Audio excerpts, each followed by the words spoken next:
गंगा नदी को फिर से स्वच्छ बनाने के लिए चलाया जा रहा नमामि गंगे मिशन मजबूती के साथ आगे बढ़ रहा है। इसी दिशा में उत्तर प्रदेश की धार्मिक नगरी वाराणसी में भी गंगा की अविरलता और निर्मलता में तेजी से सुधार देखा जा रहा है। नमामि गंगे मिशन के अंतर्गत वाराणसी में कुल 1469 करोड़ रुपए की लागत से 17 परियोजनाओं पर कार्य किया जा रहा है। साथ ही यहां सीवेज ट्रीटमेंट प्लांट से संबंधित कई प्रभावी योजनाओं पर कार्य चल रहा है, जिससे गंगा नदी को और भी स्वच्छ बनाया जा सके। आप वाराणसी का ही एग्जाम्पल दे दिए। आप जाएंगे वहाँ पे तो आपको जनरल क्लीननेस, जो पहले वहाँ पे सॉलिड वेस्ट जाता था, घाट्स खराब रहते थे, घाट्स के किनारे कुछ कुछ एक्टिविटीज़ होती है, अब वो बंद हो गई है तो ऑब्वियसली उसका प्रभाव तो अच्छा पड़ेगा ही ना। हाँ, और जितना सीवेज पहले जा रहा था उसका काफ़ी मात्रा में तो ट्रीट होके ही जा रहा है या ट्रीट होके किसी और के लिए यूज़ हो रहा है। तो ये कहना तो बिल्कुल ही ये नहीं कि 2014 के बाद खराब हुआ है। ये तो बिल्कुल मेरे हिसाब से, मेरे को तो मनगढ़ंत कहानी लगती है। ये कोई रिपोर्ट ऐसी नहीं कहती। अब यदि आप कहीं सैंपल लेंगे, वो किसी नाले का ही ले लेंगे तो उसमें तो आएगा ही लाखों में करोड़ों में।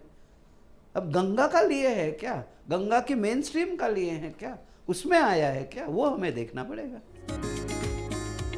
वाराणसी में जहां 84 घाटों की सफाई और उनके रखरखाव पर ध्यान दिया जा रहा है, वहीं 26 घाटों की मरम्मत की गई है।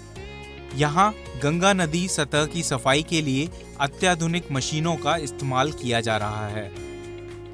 वहीं नदी के संरक्षण को और भी बढ़ाने के लिए पूर्व सैनिकों की एक बटालियन गंगा टास्क फोर्स का भी गठन किया गया है, जो घाटों पर पौधारोपण, निगरानी और जागरूकता अभियान का कार्य कर रही है।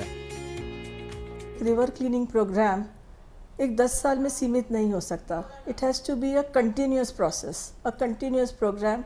और पिछले 10 साल में आज हमारे सामने रिजल्ट्स हैं और we can very well see the river is clean and the most polluted stretches is very well we can see the ghats are clean.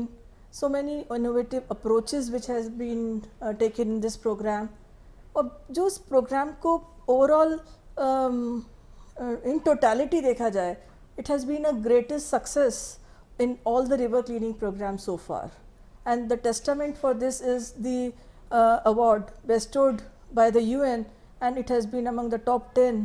UN has acknowledged the efforts, so what more we can expect? So it has been a great success according to me. सबसे बड़ा काम नमामि गंगे में programme में हुआ है, लोगों को जोड़ना नदी से। कई जगह घाट बनाए, इम्प्रूव है। जब तक लोगों का नदी से जुड़ाव नहीं होगा तो ये भी एक अपने आप में है। और ऑफकोर्स वेस्ट वाटर ट्रीटमेंट करके डालना वो है, तो उसके ऊपर तो पूरा एम्फेसिस दिया ही गया है। जितना संभव था उतना हुआ ही। और मेरे को जहाँ तक लगता है वाराणसी में आप पर्टिकुलरली पूछे तो ऑलमोस्ट आई वुड से कि जितना भी सीवेज जनरेट होता है काफ़ी हद तक उसको टैप करके डाइवर्ट करके ट्रीट किया जा रहा है। तो ये तो उस हिसाब से मैं कहूँगा कि 7-8 तो देना ही चाहिए रेटिंग। नमामि गंगे मिशन के तहत वाराणसी में गंगा नदी को स्वच्छ बनाने के लिए उच्च स्तर पर तो कार्य किया ही जा रहा है, साथ ही इस मिशन से लोगों को जोड़ने के लिए कई तरह के कार्यक्रम भी संचालित किए जा रहे हैं। इन सभी प्रयासों का ही परिणाम है कि पिछले कुछ वर्षों में यहाँ की गंगा नदी के जल की गुणवत्ता में काफी सुधार हुआ है।